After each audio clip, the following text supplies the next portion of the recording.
अगर 40 करोड़ देशवासी अपने पुरुषार्थ से, अपने समर्पण से, अपने त्याग से, अपने बलिदान से आजादी दे सकते हैं, आजाद भारत बना सकते हैं, तो 140 करोड़ देशवासी उसी भाव से समृद्ध भारत भी बना सकते हैं। साथियों, वो एक समय था जब लोग देश के लिए मरने के लिए प्रतिबद्ध थे और आजादी मिली थी। आज ये समय है देश के लिए जीने की प्रतिबद्धता का। अगर देश के लिए मरने की प्रतिबद्धता आजादी दिला सकती है, तो देश के लिए जीने की प्रतिबद्धता समृद्ध भारत भी बना सकती है।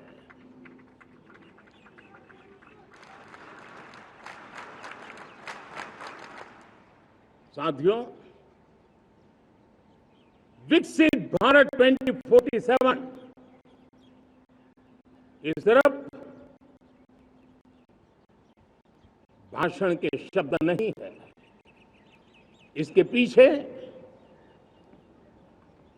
कठोर परिश्रम चल रहा है। देश के कोटि कोटि जनों के सुझाव लिए जा रहे हैं और हमने देशवासियों से सुझाव मांगे। और मुझे प्रसन्नता है कि मेरे देश के करोड़ों नागरिकों ने विकसित भारत 2047 के लिए अनगिनत सुझाव दिए हैं। हर देशवासी का सपना उसमें प्रतिबिंबित हो रहा है। हर देशवासी का संकल्प उसमें झलकता है।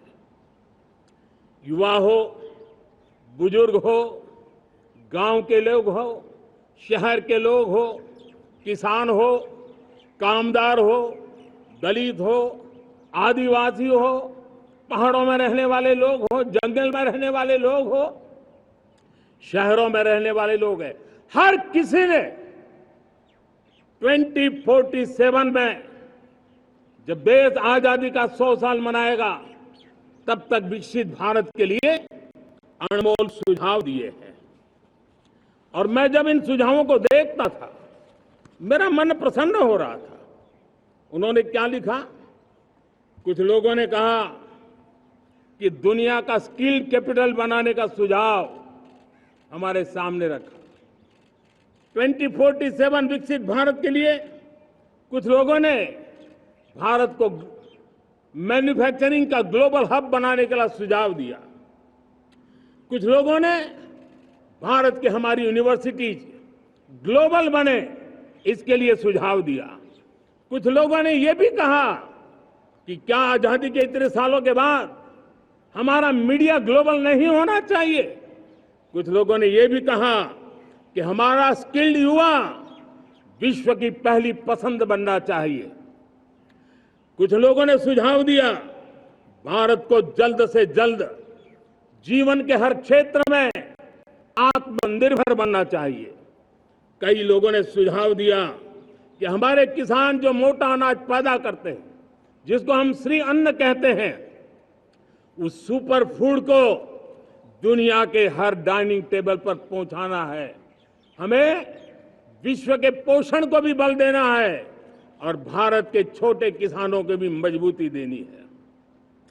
कई लोगों ने सुझाव दिया कि देश में स्थानीय स्वराज की संस्थाओं से लेकर के अनेक इकाइयां हैं, उन सब में गवर्नेंस के रिफॉर्म की बहुत जरूरत है।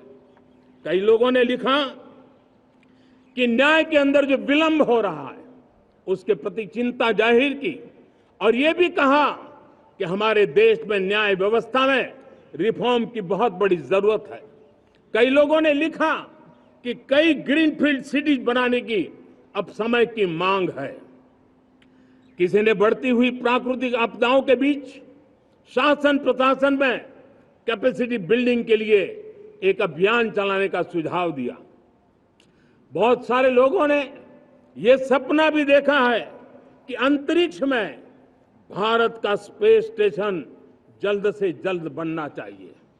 किसी ने कहा भारत की जो पारंपरिक ट्रेडिशनल मेडिसिन है, हमारी औषधि है, दुनिया जब आज होलिस्टिक हेल्थ केयर की तरफ जा रही है, तब हमें भारत की पारंपरिक औषधियां और वेलनेस हब के रूप में भारत को विकसित करना चाहिए। कोई कहते हैं कि अब देर नहीं होनी चाहिए, भारत जल्द से जल्द दुनिया की तीसरी सबसे बड़ी इकोनॉमी बनना चाहिए। साथियों, मैं इसलिए पढ़ रहा था कि मेरे देशवासियों ने सुझाव दिए, मेरे देश के सामान्य नागरिक ने ये सुझाव हमें दिए हैं। मैं समझता हूं, जब देशवासियों की इतनी विशाल सोच हो, देशवासियों के इतने बड़े सपने हो, देशवासियों की इन बातों में जब संकल्प झलकते हो, तब हमारे भीतर एक नया संकल्प दृढ़ बन जाता है, हमारे मन में आत्मविश्वास नई ऊंचाई पर पहुंच जाता है।